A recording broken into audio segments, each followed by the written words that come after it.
Hello, everybody, and welcome. God damn it. Didn't know what I wanted to say. All right, one more time. Fuck. 3, 2, 1. Hello, everybody, and welcome back to the Go With The Flow NHL podcast, presented by Let Me Be Frank, blog.com, Let Me Be Frank Sports.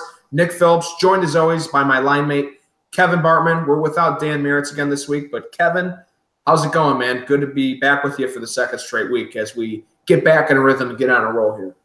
Yeah, I was going to say we're starting to heat up here as our own Chicago Blackhawks. Not to jinx anything, but yeah, good to be back. Yeah, the boys of the Go With The Flow boys are buzzing with a second straight week of podcasting and reaffirming their commitment to the listeners. What a time to be alive. So, breaking news, folks. Austin Matthews and Connor McDavid are both really good. So there's definitely some storylines, but the best players in the league, across the league, are kind of showing why they're the best. McDavid and Matthews are off to absolutely, I don't even know how hot the starts are. I mean, they're blazing in front. Historic. It's historic. Yeah. Is the only way to describe it. Yeah. So we're recording here on Tuesday night, the 16th. Obviously, this podcast is going to drop on the 17th. But Winnipeg was up on Edmonton tonight at the MTS Center 4-1. And Edmonton came back 1-5-4 in overtime, I believe. I don't think it went to a shootout, but comeback win. Got 2 points nonetheless. But the funny stat was that McDavid, in the first 9 Edmonton goals of the year, he had factored on into the score sheet on those goals. I mean, that's just absolutely wild, isn't it? Yeah, and as a matter of fact, here's so a little to preface this. I told Nick I was going to give him a little surprise tidbit about Connor McDavid's historic start. Connor McDavid has set an NHL record by recording a point in each of his team's first 8 goals to start a season, passing, I'm going to let you guess which player by setting a record of 9. I'm not sure. Adam Oates, Hall of Famer, over 1,000 career assists. Yeah, not bad company to be in. Yeah, he's blazing right now. And as I mentioned, it actually hit 9. So they came out with that stat, and then he got a point on the 9th goal of the season for the Oilers. So it hit 9. So yeah, he's the first player in NHL history to factor in 9 consecutive team goals to begin a season. That's pretty good. I don't know if it shows how good he is, or does it just show how shitty his supporting cast is? What do you think on that? I think it's kind of symbolic and like really accurate and kind of a microcosm of what the Oilers have been last year and then what I think they probably will be this year. Anything that they do is going to be Connor McDavid. And it's funny because so far, literally everything they've done is because of Connor McDavid. So while that's obviously not going to, keep going throughout the whole year, and it's going to be pretty much just the whole year. Like they're going to live and die with Connor McDavid. Yeah. So. Yeah, it's pretty crazy. It's almost like the Aaron Rodgers effect of the NFL. Of he has a big game, like Green Bay's got a chance to win, and if Edmonton doesn't get a good performance out of McDavid, like they're probably just going to get rocked. I mean, like Talbot, like he's a decent goaltender. I think the hope in Edmonton is Nugent Hopkins and Draisaitl, and some of those guys can be competent and put up big numbers. I mean, obviously Draisaitl got a pretty fat contract. Like they need him to produce as well. I anticipate him having a fairly good year, but yeah, McDavid's an elite player, and yeah, he's just off to a crazy start. I saw one of the goals he had in the Winnipeg game, just using his speed to the outside. Just it's unbelievable. And we've talked about this ad nauseum on the podcast, and just in hockey circles, people talk about it, beating a dead horse. But the fact that he stays so under control and can make so many skilled plays at that high of a rate of speed is pretty crazy. Yeah, I mean, I don't know which goal it was, but there's one where it might be the one that you mentioned. He was racing on the boards. He was chasing down a puck. And he's able to like sort of tap the puck right around a defender who is chasing him, or who he was kind of chasing down the puck with, taps it on the defender, gets to the front of the net, and tucks one. So like exactly what you just said, it's incredible the control he has with the puck on his stick and just the awareness he has. It's crazy. Yeah, and obviously thoughts on Matthews too. I'd mentioned him in the beginning of the show. So far, 7 games played. He's got 10 goals, 6 assists, 16 points. Not a big 10 deal. goals on 20 shots too. Wow, that's a sustainable shooting percentage. Yeah, that's something else. Yeah, and I mean honestly, Toronto's entire offense is rolling. I mean Marner's and Tavares and obviously 34 are putting up big numbers, all without William Nylander still. But we talked about him last week, still out. I haven't seen anything, at least, Kevin. I know you're kind of our rumor mill guy. I haven't seen anything that indicates that an agreement might be close, or a resolution of any kind is imminent. So I guess right now Matthews and Leafs are rolling without him, eh? Yeah, I know Babcock mentioned, because I think someone in the Toronto media brought it up, like, what are you going to do? Like, how are you going to shift around the lineup once Nylander gets back? And he mentioned something about, I think he said he's going to slide Kasperi Kapanen back. He's going to slot Nylander right where he is. So, like, I think the fact that he's kind of talking about it, and, like, maybe it's just a hypothetical right now, but I think the idea, the fact that it's being tossed around and, there's, I guess, sort of smoke to him coming back. Like, I would expect it to, him to come back soon. It's kind of hard to imagine him sitting out like a fourth of a season. You'd think that they get it done, sooner rather than later. Yeah, I mean, and if you sit out a fourth of the year, I mean, that's 75% of whatever your cap hit is that you actually get paid. So there, at some point, someone's got to give. And I honestly think in the end, we talked about it last week, but I think it's going to be Nylander's camp in the end is going to get a little less than they want, because the guy's got to suit up and he's got to get money. And, you can't basically sit out. He's not going to pull Le'Veon Bell. I mean, right? It's just hard to imagine him doing something like that. I remember we had the Ryan O'Reilly fiasco, like, oh God, when he signed that offer sheet with Calgary, and then obviously went back to Colorado for a bit before getting traded. But yeah, a lot of people have talked about the possibility of him getting offer sheeted or traded. A trade, you're going to have to give up an absolute haul to get this guy. I mean, he's so young and he's so productive, and he's been very sturdy, playing, I think, in pretty much every game the last couple of years. And if you offer sheet the guy, I mean, the guy's not going to sign with you unless you're giving him $8-9 million a year, right? Because I'm sure he'd sign at Toronto. He's probably looking at anywhere from $6.5 to $8 million in Toronto, depending on how much of a discount he would give them.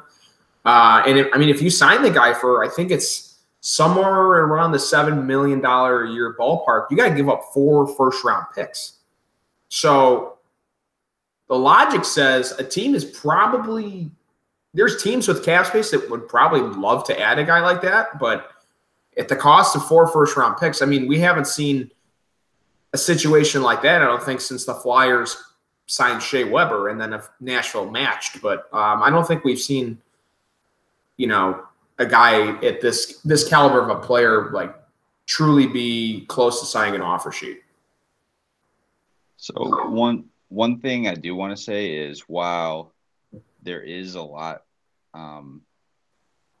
obviously you're losing those draft picks by signing giving out such a big contract like that, but at the same time, this is like these next, what is it? Probably, I'll give it 3 or 4 more years are probably Toronto's best years, as far as we know, to get a Stanley Cup. So, like, I mean, I'm not like a GM or anything, obviously, but you got to think, like, you got to give less weight to, future assets like those draft picks in favor of, getting this guy here right now and doing whatever it takes to, press while the iron's hot and really push for a Stanley Cup. No? Yeah, definitely. I mean, one thing that they could look at is if some team was crazy enough to sign him to an offer. I don't think someone's going to sign him to an offer sheet is what I'm saying. I think 4 first-round picks is quite hefty. He's a great player, but I don't think there's any team that wants to mortgage 4 drafts to get William Nylander. That's why offer sheets are so uncommon, because usually if it's for a price that you're comfortable giving up the compensation, the team's probably just going to match it anyway. So that's why offer sheets are so rare. But yeah, if some team was crazy enough to do it, I mean, if you're Toronto, shit, you got 4 first-round picks to play with to get a defenseman back or something. Or you could just use Nylander to, get that defenseman, I guess, that they desperately need. But, it's a tough situation. But, I mean, I think it's going to come to a resolution here in the next couple weeks. I think he'll come back. Maybe he'll sign a bridge deal or something, and maybe not even a bridge deal. Maybe he signs for 3 or 4 years so that he can get another big contract while he's still in his prime. Maybe he signs for 3 or 4 years at, $6.5 million a year instead of 7.5 to 8. And then in 4 years, when he's 25 years old, I mean, he's going to be poised to still get an 8-year deal or something. Yeah, like he could get a similar contract. Right. Yeah, because I saw Elliot Friedman from I think Sportsnet, right? He does those 30 Thoughts blogs, or not blogs, but articles. Yeah, we're bloggers, but he's an actual writer. But Freed's mentioned that the idea has been tossed around with NHL agents with young players, and I understand it completely. I understand why the thought's gone around. It's exactly what I just said. It's a lot of the elite young players maybe don't sign that 8-year deal now, maybe sign for 3 or 4 years for some money. And then if the cap goes up, you can sign another big deal later on.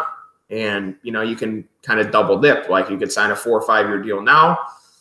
Once your entry-level contract ends, get a nice AAV. And then if you keep ascending as a player and you prove to continue to be a fixture of the team, you can go get a second big contract. So, I mean, it's not – a lot of people think if Nylander gets signed, I mean, it's going to be a super long-term deal. Like, I think a deal will probably have some term, but I'm not sold it's going to be more than like 3 years. I mean, we could look back at it where you can be like, wow, Nick, you're an absolute fucking moron. But, I mean, I don't think it's out of the possibility he signs, a 3-year deal for like anywhere between 15 and 18 million. And then in 3 years, when Toronto's even more of a wagon and his production goes up and the team's better around him, he might get paid by them or paid by somebody else and get paid quite a bit.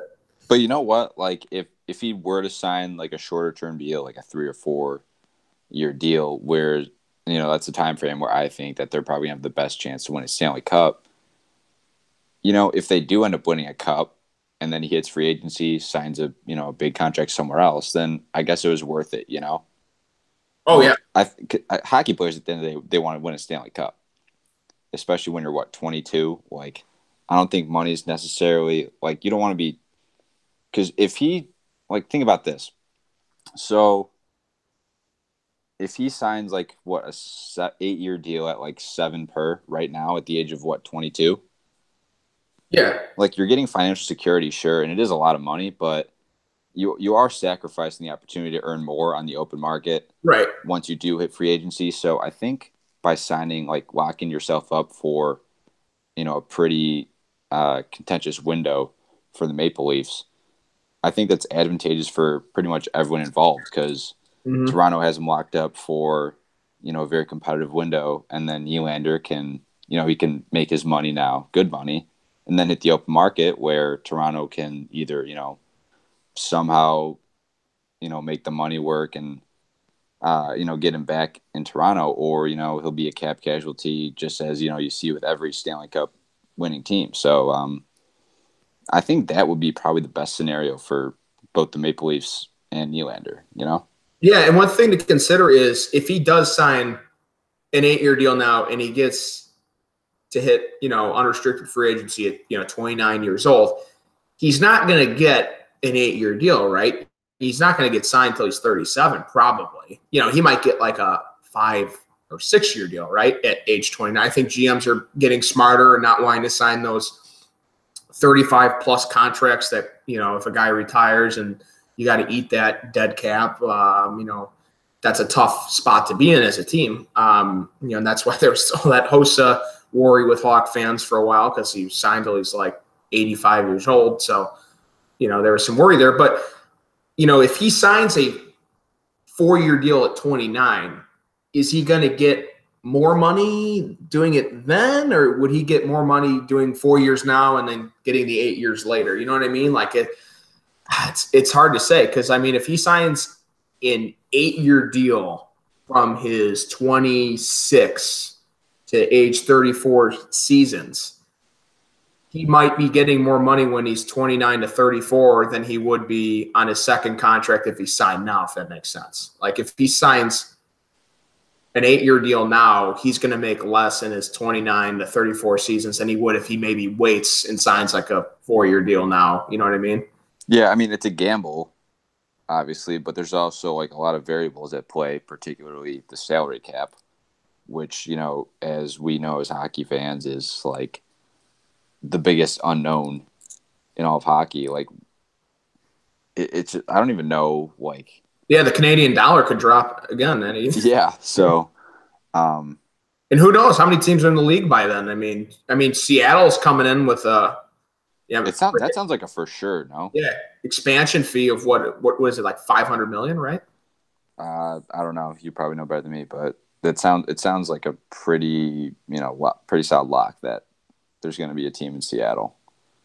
Yeah. Because Gary Bettman's already talking about, details for a possible expansion draft, whereas Vegas obviously wouldn't have to, they wouldn't fall under the same rules as everyone. I think they wouldn't be in at all. So what? I think he did mention that Vegas would not have to sacrifice any players in an expansion draft. You've got to be kidding me. That's insane. If I'm not mistaken, that's what the rule would be. But he's saying it's too fresh off their entrance into the league to make them part with the player so soon? I don't know. Well, first of all, it depends when this all happens. It's 2020, from what I know. Okay, so what would that be? 4 years? Yeah, it'd be their – 2020, I think it would be their first year would be the 2021 Stanley Cup champions. So I think Vegas would be done with their 4th year in the NHL because it would be the summer of 2020, which would be going into the 2020-21 season. So I believe – no, I'm a moron. This wasn't the last cup was the 2018. So it'd be 3 full years. All right, that was some bad radio. Nick not being able to add and subtract numbers that are under 10. So that was some good radio. Good podcasting by us. We're not math guys, we're hockey guys. So yeah, so that is kind of dumb that Vegas would have to participate. Yeah. First of all, the roster is going to look totally different than it did last year. Mm-hmm. Like, it already looks, I don't want to say significantly different, but there are some significant changes already. Yeah, Pacioretty's in there. They had a lot of cap space, like they had a lot of it. And then Fleury got the extension, and Theodore got a deal, right? And then obviously they did a sign and trade basically for Pacioretty. And then you kind of look at their cap situation, and they kind of had the flexibility to get a guy like Carlson, and they still have. You can't rule that out yet either. Yeah, that's very well signed there in free agency. Yeah, that is something I forget. It's really easy to forget that this could be a one and done in San Jose potentially. It's all dependent on it's the we've thrown a lot of cross sport comparisons, but it's kind of like the for those who follow the NBA, the Paul George experiment, kind of. No one, everyone thought Paul George was going to go to the Lakers, right? And then he plays a year in Oklahoma City, falls in love with the market and his teammates, and ultimately decides, to sign there. Because he never would have signed there as an unrestricted free agent. But, by getting traded there a year early, he warmed up to the idea and ultimately signed a a big deal. Maybe Carlson would have entertained the Sharks had he played this year in Ottawa or played this year somewhere else. But, obviously they're trying to establish that comfort level with him and hope he kind of, gets comfortable there and enjoys his time, and they, make a deep playoff run, and he wants to, defend a Stanley Cup or come back, and try to, get over the hump, whatever, however their season ends up out in the Bay there. So, yeah, it is crazy that you mentioned that. It's just kind of like I just automatically have him linked with be doing this. We could be doing the July 1st watch for Carlson with the meetings and stuff, which is going to be. Do you think he'll? I think he could very well stay there. He's got to test free agency. Don't you agree? I think first, was it him or was it maybe Drew Doughty? I think it was Carlson. He said, this is when he was still in Ottawa, so, there might have been some displeasure still when he's, talking with the media. But he was saying, I'm gonna find out what I'm worth. So, he made it sound like he wants to hit the open market. And, this is just purely me speculating, but San Jose is getting kind of old, at least, just off the top of my head from the players I'm thinking of. They're kind of getting up there. Yeah, Vlasic, Pavelski, Thornton. Yeah. I mean, you've got Couture and Hurdle and some other guys, but yeah, I know exactly what you mean. They're not. Brent Burns isn't young either. Yeah, so I mean, it I don't know why he wouldn't at least just tell San Jose yeah, I'm not going to rule you out, but I still want to see what else I can get, what possibilities are out there for me. So yeah, and then I'm going to go back to Vegas for a sec because you were talking about that. They have all this cap space, and I feel like if they don't land a player like Erik Karlsson in free agency, I really don't know what they're going to use it for. I can't really speculate because I was looking at 2020 free agents. There's really nothing there's not one player a 25, 26-year-old guy who's hitting UFA who I can see Vegas having their eye on, One guy is Taylor Hall, but I do not expect him to leave New Jersey. That'd be dumb of them to let him go. They're going to give him whatever he wants. Yeah, exactly. And they're also very good, by the way. 4-0 to start the year. Want to get that in. The Devils, yeah. They're hot, folks. They're rolling. Alex Galchenyuk, he's a UFA finally. I don't expect him to leave. Actually, I don't know. You don't really know with Arizona. So their GM actually kind of knows what he's doing, though. We made fun of them briefly last week. I mean, good Lord. If you want to watch – this is a team I thought in Arizona that was going to excite on offense. And there's plenty of season left for them to do that. Let me preface that by saying there's plenty of season. But you go through the list of forwards on that team. You've got Stepan and Keller and Dvorak and Galchenyuk and this, and they just can't – put the puck in the back of the net. I think they've got 3 total goals this year, and they were all in one game against Anaheim, which of course I gambled on the Ducks. So that was a little bit Bush City, but yeah, they hadn't scored in the first 2 or 3 games, maybe in the third game they scored 1 goal. Yeah, shut out in the first tip. Wow. Yeah. And they have the Blackhawks their next game. Oh, wait, no, they're playing let me see, just another edition of Bad Radio, but they played Minnesota Tuesday night. So I'll look that up, but yeah, continue. I'm sorry.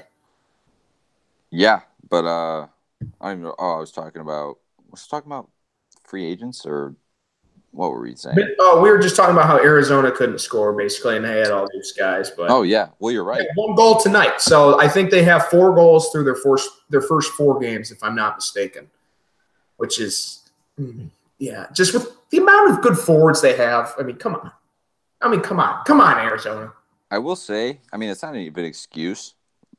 I'm kind of trying to manufacture an excuse for them. They're all really young, but they're all really good. So I don't really see how that makes sense.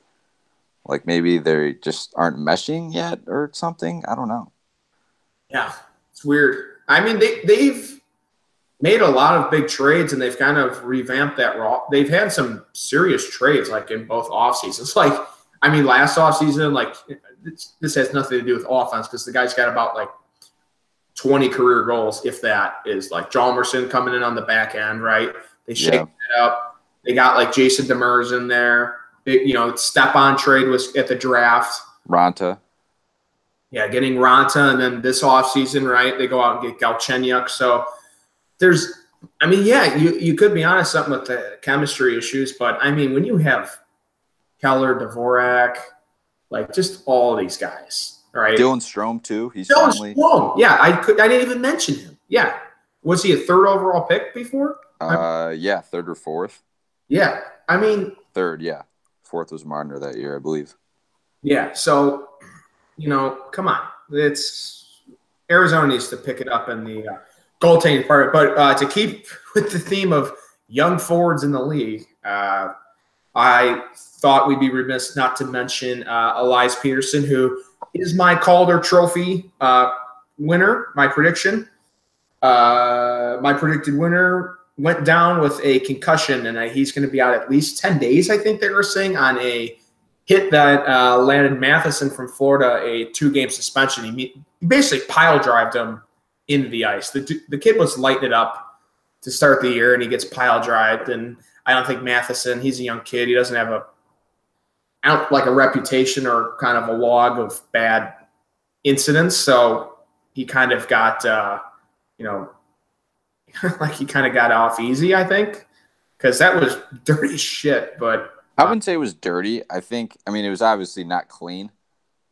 But I think a lot of it, like the severity it kind of looks a lot worse than it was. And that's a byproduct of Peterson being a really small guy.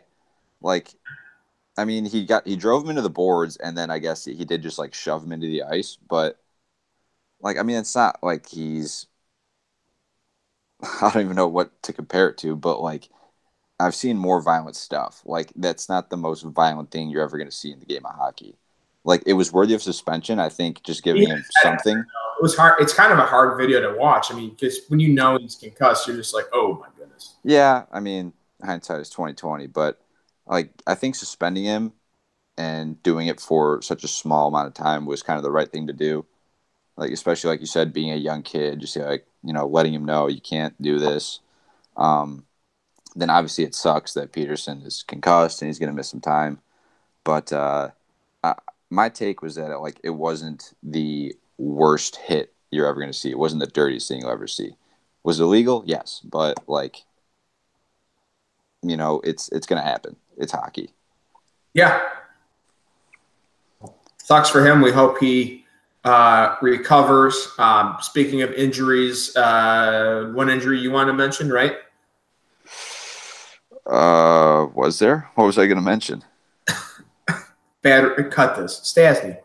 Oh, fuck. No, let's keep going. Yeah, Paul Stastny. That sucks. 2 months. Yeah, rough. Yeah, Vegas, that was part of what you're talking about with their team already looking different, right? Handing out these big deals to Fleury and obviously giving Theodore his money and Pacioretty, and then Stastny got a 4-year deal at like $7 million a year, and now he's already out. So, yeah. Yeah, that sucks. And then, well, Vegas, they're not having too hot of a start, are they? Yeah, I don't. At least for being the team that you'd expect to come out pissed off and, hot out of the gates, at least. Yeah, 4 points through their first 6. They're currently, as we're podcasting, they were up 2-0, correct? Yeah, 2-0. So I've got some full-time 60-minute money on Vegas, parlayed with the Warriors. Got to get it to even money. So, yeah, Warriors minus 1,100. Pretty stupid. That's just the NBA. Yeah. Why I love hockey. But William Karlsson, no goals to start the year. First, how many games? Oh, Bill, man. Maybe he should have signed a deal. Yeah, too early to tell. He could light it up for another 35. Yeah, I don't think anybody expects him to have a 40-goal year. maybe not even William Karlsson expects that. I mean, if he's thinking realistically, but like, yeah, he's 25. He's still a good hockey player. You know, he's not gonna suddenly just hit rock bottom and like be a 30-point guy. Like that's just not gonna happen. But yeah, he better get it going because it's starting to look like. I remember you joked a while back that Pacioretty's starting to bring some of that Montreal stink over to Vegas. So I joke, but I don't because dude, Max Pacioretty just seems like such a boring person. Oh yes. like he could not be any less like exciting. Yeah, he talks like yeah, I think like he's a 30-goal player and like yeah, you don't even realize that. He's like the most boring superstar in the league for a while. Yeah. It kind of sucks. American guy. Could not be any more out of place in Vegas, by the way. Oh yeah.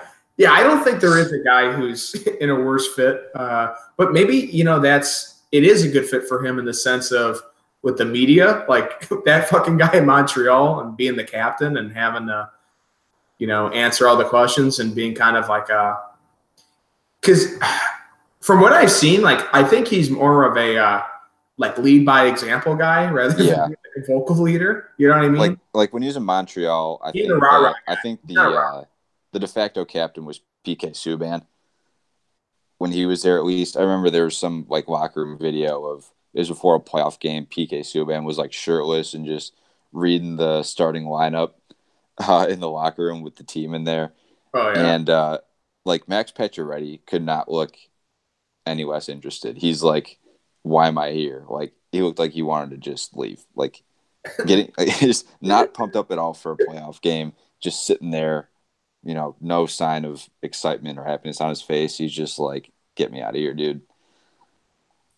Yeah, I mean, that's just how it is. And that's why these warm climate markets, you know, these Sunbelt teams and, you know, warm weather destinations, these markets can succeed because guys want to play golf. Their wives love the area and they don't want to fucking answer to the media all day. So, you know, as much as Max Pacioretty maybe doesn't fit into the visual of, you know, tearing it up and getting in one on the strip, I mean, as far as living a quiet life like he can, you know, on the outskirts of Vegas and not have to deal with the Canadian media. Yeah. I guess, yeah, you're right. The media is kind of a bigger deal than people make it out to be. Why Karlsson doesn't want to fucking sign there? That's the report that's out there. Or if he doesn't want to, he didn't want to play in a Canadian city, right? I mean, I don't think that was a unique situation in which he was in no position for the Canadian or Ottawa media to like bully him or anything. He's like, look at the situation I'm in. I'm Erik Karlsson. I'm playing for this dog shit organization. Like they were able to cut him some slack. That are like they're not going to bully him. It's Erik Karlsson. Like they know what's going on there. Oh, speaking of Ottawa, I'm gonna go out there and say it. They are actually not the worst team in the NHL. I actually have had a good time watching the Ottawa. You know, they played the Hawks in the Blackhawks season opener. They're kind of scrappy. I've seen some highlights and some minutes of some live game action of some of the other games. And Lajoie and Brady Tkachuk are really fucking fun to watch. So they're probably going to be at the bottom of the standings, but I don't think they're the worst team. Do you have a guess on who I think the worst team is? Or do you have an opinion that's similar, that there is a worse team than Ottawa? I do, and that's only because I know what you're going to say, but let's hear it. I want to hear you say it. Detroit stinks. Yeah, I mean, lose for Hughes. Yeah, lose for Hughes. Hometown kid. He's from Michigan. Steve Yzerman, folks, might have Jack Hughes fall in his lap when he takes over the GM job for the Red Wings after he finishes out the campaign as an advisor with the Lightning, right? So yeah, Do we fully understand? Did we hear anything else about what's going on there? No, yeah, and I don't want to make fun. I mean, it could be. From what I know, and what I've seen, he's had a residence still in Detroit for many years, even while working for Tampa. I think so. I heard that. You just hope it's not family related, right? I mean, you'd hope his wife or his kids or something, nothing's wrong with them, and he's got to like move back to be closer to them for that reason. It would be a cool story if he wanted to go back and save his old team, right? Yeah. You got to hope if that's what happens. You'd hate to see him leave because of personal issues or something. Yeah, I thought I read initially that his family lived in Detroit still, like his immediate family, and I just thought like that can't really make much sense because he's working for the Tampa Bay Lightning. But like I don't know, but I do know, like I think it is a fact that he has family still living in Detroit, and maybe he lives there in the off season or something. I don't know,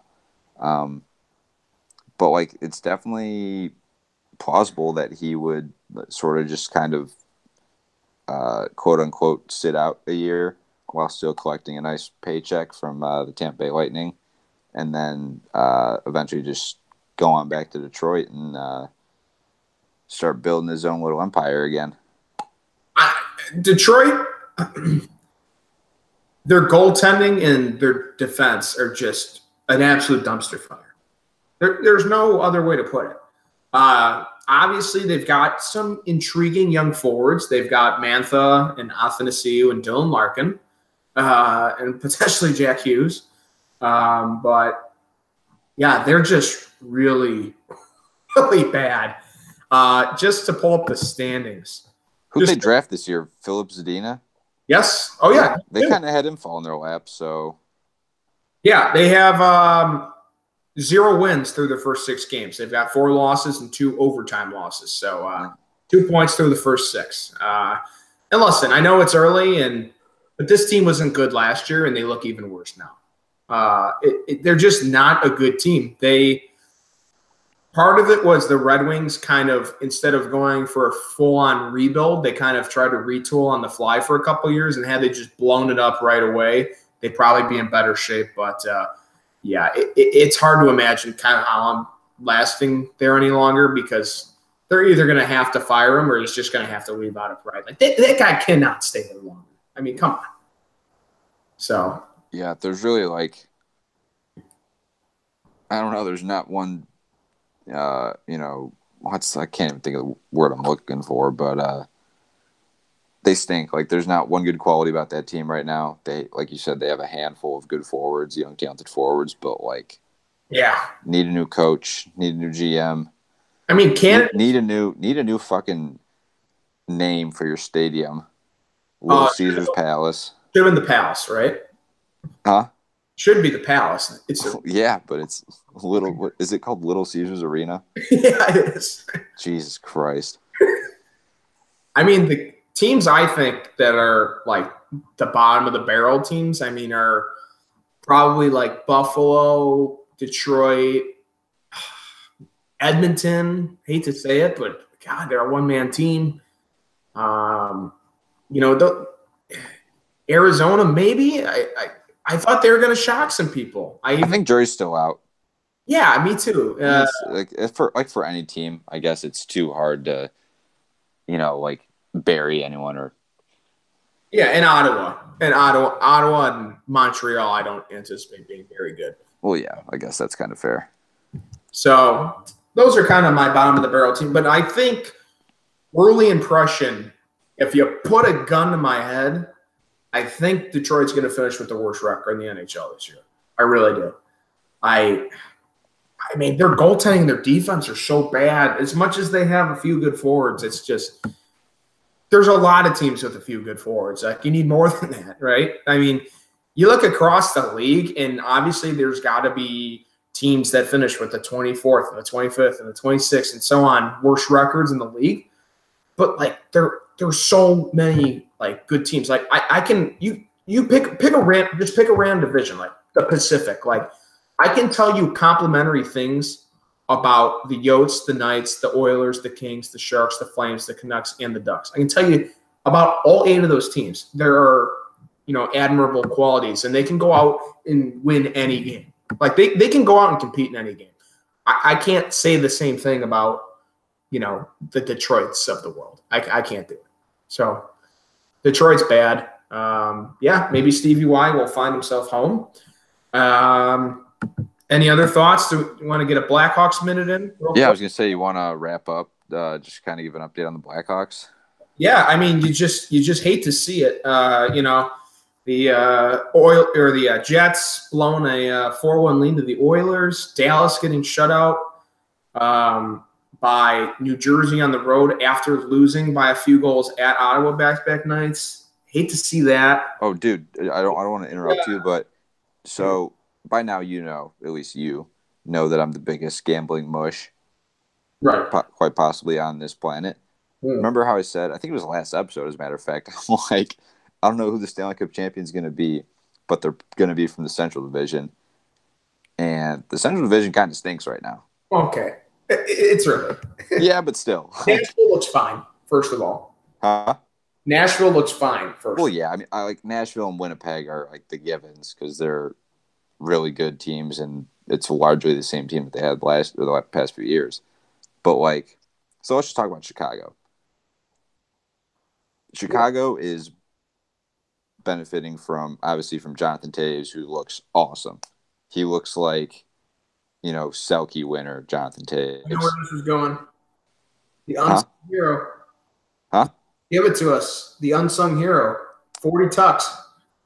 Dude, it's looking legit. He's got 6 goals through 5 games. It's not going to keep he's not going to keep that pace up. It's obviously unsustainable. But dude, his release, he's got to have one of the best shots in the league. Like, that's an unbiased take. Can you tell the folks at home who you're talking about? Alex DeBrincat. Yes. All 5'6" of him. He is a little rat, but he has an unreal shot. He has such a knack for scoring. He has just he's so fun to watch. He's always in the right spot. He's just really intelligent in the offensive zone. Mm-hmm. And then the other total unexpected bright spot was Henry Jokiharju. He's awesome. Yeah. And not only is he awesome, but Coach Glenville loves him. I did not expect that at all. Yeah, he usually is hard on young players. Yeah, particularly young defensemen. But so not only does he love him, he puts him on the first power play unit. He has the most ice time out of anybody. I guess that's kind of a result of everyone being old. But this dude's he's 19. He's getting a lot of responsibility, and he's kind of killing it right now. So, yeah, we're still waiting for his first tuck, but he looks really smooth. I'm going to be writing something about Jokiharju soon. I've been toying with, should I wait till he scores his first goal? But with defensemen, it can be a while. But I think it's coming sooner than later with the amount of power play time he's getting. But yeah, I mean, he's a good skater. He's very calm under pressure. I mean, he's just he makes some really sneaky good plays in his own zone. And I mean, he's a young kid. He's 19. I mean, he's not built he's going to put on weight in the coming years, but he's not overly physical, but he's just so damn smooth, and he's calm, and he's playing well, but I'm not going to go out there and say the guy looks like a Norris Trophy winner or something like that. But no, I mean, obviously not. He doesn't strike you as a 19-year-old on the ice. He looks like a guy who's been playing 4 or 5 years already. Yeah, I mean, he's good defensively. He has a good stick. He can be physical. He's not a small guy by any means. He's a pretty imposing physical presence. I think he's for being 19, he's really good. As far as we've seen on the rush and decision making on the breakout, he's a smart player. That's something we haven't really seen. Imagine if they had Boqvist up with him. Those two running the power play. Oh yeah, now that you're watching, Jokiharju just kill it right now, you kind of want to see Boqvist be maybe he can jump in and do the same thing, which probably wouldn't happen. But things aren't looking too bad right now. Stan Bowman, for how much shit he's gotten, he's kind of sneaky building a solid young defensive group. Yeah, those are two nice building blocks to have. Still waiting for the Boakfist debut, but that probably won't come till next year. He might get a couple games at the end of the season, so they don't burn a year off his ELC. But they're right now at 8 points through 5 games. The NHL schedule has been really weird. They've had a couple breaks now of pretty extended breaks. So, like between the Toronto game and the last St. Louis game, they had kind of a bit of time off, which was interesting. Yeah, and then this past Friday there were no games at all, which made no sense to me. Oh my God, that's my what the puck this week. Unofficial what the puck is. Yeah, how do you have no games on a Friday? The NBA hadn't started yet. What's crazy is the slate for Thursday was packed. They had 12 games that started within an hour of each other on Thursday and 0 games on Friday. 0. I mean, it's mind maybe it's mind-blowing how bad they are. You can't even argue like the MLB playoffs because the channels aren't even the same. Right. It's only one game, I think it was. So college football is not really on. It was like you're competing with like 1, maybe 2, depending on what day. I'm not going to go back and look up the MLB schedule, but there was maybe 2 baseball games that day. And these baseball games have been starting, sometimes in the early afternoon, fringe, day part kind of start, 4 o'clock if you're like Central or Eastern time. And just have 12 games mashed within an hour of each other on a Thursday and have no games on a Friday when you're not competing with the NFL or any premier college football on a Friday and NBA preseason and it's just like it's so bad. Like we've gone on Gary Bettman rants before, but it's like I mean there's gonna be NHL games on Fridays this year, but like how do you like review the schedule and like just not how does that not raise any sort of alarm or something? Especially early in the year. Yeah, like people have been waiting to watch hockey. They're dying for it, and then let's just on a Friday no less. Yeah, people you're gonna want people up in Canada were probably pissed. I know, dude. Nothing, just. I mean, what did they do? Leaving work, cranking a few Molsons, and just watching hockey for like 10 hours. You robbed them of that. Is CFL's going on though, isn't it? Maybe, I don't know. Oh, here's a fun fact. CFL. We don't talk about the CFL much on this podcast, so I got to get this stat in. Might trigger our Canadian listeners. Shout out if you're listening up at the Great White North. But here's a fun fact, mind-blowing stat. A American team has won the Grey Cup more recently than a Canadian team has won the Stanley Cup. What? There's an American CFL team? A team from Baltimore won the 1995 Grey Cup, I believe. Oh. Let me see. Baltimore Grey Cup. Yep, the Baltimore Stallions, the 1995 Grey Cup champions under the great head coach Don Matthews. I totally just Googled this. Yep, 83rd Grey Cup went to the Baltimore Stallions. Yeah, Canadian Football League team based in Baltimore. They only played there for the 94-95 seasons. But the last Canadian Cup, as many of you know, is Montreal in 1993, beating Wayne Gretzky in the Stanley Cup Finals. But 2 years later, Baltimore wins the CFL. So American teams won the Grey Cup more recently than a team up north has won the Stanley Cup. Pretty wild, isn't it? That is actually really wild. That is crazy. That's one of my favorite stats to pull out. So I didn't know how many CFL mentions we were going to get this year, but sometimes you just got to pull out the old showstopper once in a while. Oh, one last thing that I want to touch on. Okay. I always talk to you about is Brandon Saad. Oh yeah. Yeah. Why don't you start? Give us a little background. What line he's on now? Or So he's if he's on gonna line. play He's tonight. on line. He's on line. Let's call it like 6 right now. He's up in the press box. He's Yeah. So we trade for him going into last year, thinking he can. I don't know if this was the actual logic, but this is sort of what Blackhawks fans took it as. You lose Marian Hossa, obviously. So you get back a guy in Brandon Saad, who we've seen for this team play great 200-foot hockey. He can produce in the offensive zone when he needs to. He is physical. He is a super fast skater. And he was just a hungry hockey player, you know? We saw that, especially in the playoffs, too. Then we, couldn't get a deal done, obviously.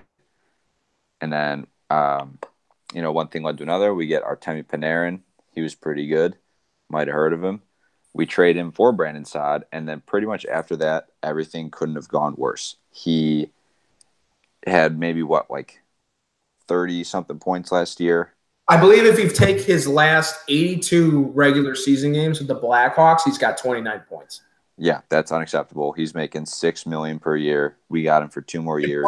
Yeah, part of the logic of trading Panarin for him was Panarin didn't really produce well in the playoffs. That turned out to be real true, huh? Yeah, they were each making $6 million a year, but Saad had 4 years of term left and Panarin had 2. So they knew that he was more, I don't know what you'd say. He was more cost efficient or more of a sure thing because Panarin was going to be due for a raise. I mean, yeah, the guy's going to be a free agent. You already hear rumblings of him going to a big market and getting some big money, right? So New York and LA have been tossed around, with him. Maybe a reunion in Chicago. I'm not sold on that, but as far as the logistics go. But, I mean, the idea was that you get a guy who's won 2 cups and that, has been good for them in the playoffs. And you've got some Selke votes, too, in his time in Chicago. He did. Yeah, he's good. And that's also very rare for a winger to get Selke votes. Yeah. It's pretty much a center's award. Mm-hmm. So the whole thing in, the stories in Chicago is now like that Brandon Saad just doesn't care. And it's really hard to think any differently because it just looks like he doesn't. Like, I can forgive a player for, going through a rough stretch of games. Everybody goes through that.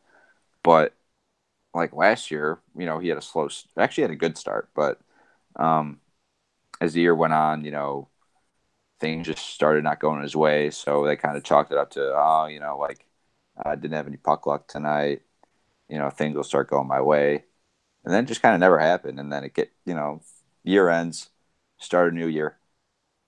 And then it just kind of continues. And like when you see this guy in post-game interviews and after morning skates, he just it doesn't seem like he cares. It's always, the same old song and dance for his excuses.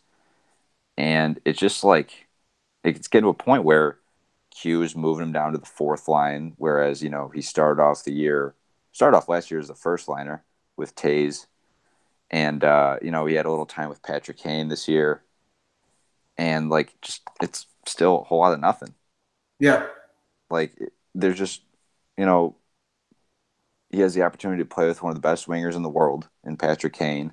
He's got no goals so far. No, he's just pretty much every good forward is putting up numbers except him.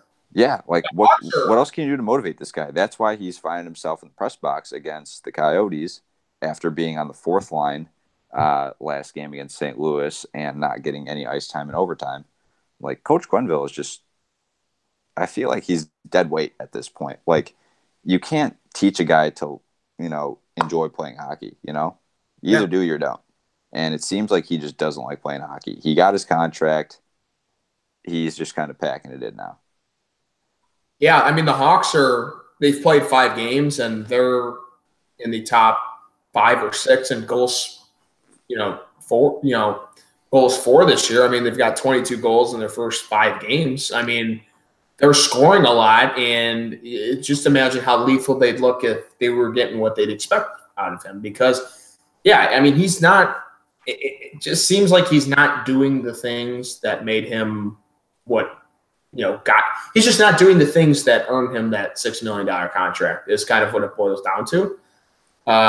One theory I have is, he wanted to get paid by the Hawks. He was off a cup. He was, 22 years old when they had to trade him to Columbus in the Anisimov deal. Maybe one thing is that he wanted to stay and then was kind of pissed at the front office. Well, the thing was in those contract negotiations is he had his dad do it for him. He wanted nothing to do with the negotiations. He just said, Dad, figure it out for me. He had no active input in, his talks with the Blackhawks. So that's why eventually Stan's his dad wanted him to get the moon for a contract. Stan Bowman said, all right, well, you're not worth that. So, there's the door.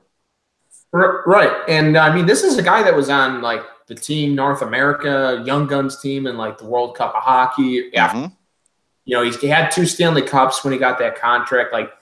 This is a guy, part of it is, the reason people are mad is because this fan base, they know what he's capable of, right? And pretty simple. You bring Saad back, you're kind of, expecting him to kind of not – no one's expecting him to go out there and put an 80-point season up there like Panarin did last year, but you're expecting a guy who's going to just be an overall really freaking solid 200-foot player, put up 50, 55 points maybe, I think is a reasonable number expectation for him. And, play hard, play physical, play. That's the thing for me is as long as he's playing hard and it looks like he cares, I can excuse, going through a hard time because if if you care and you're playing hard, things are going to turn around for you.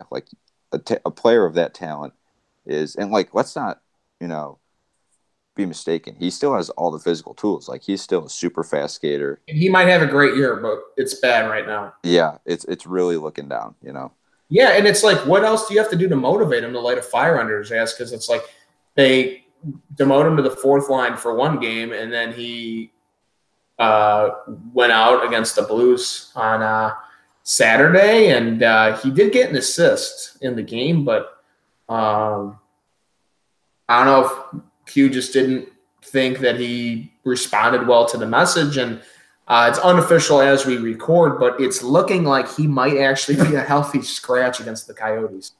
$6 million a year healthy scratch.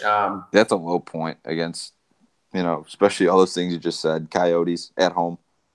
Yeah, Coyotes at home.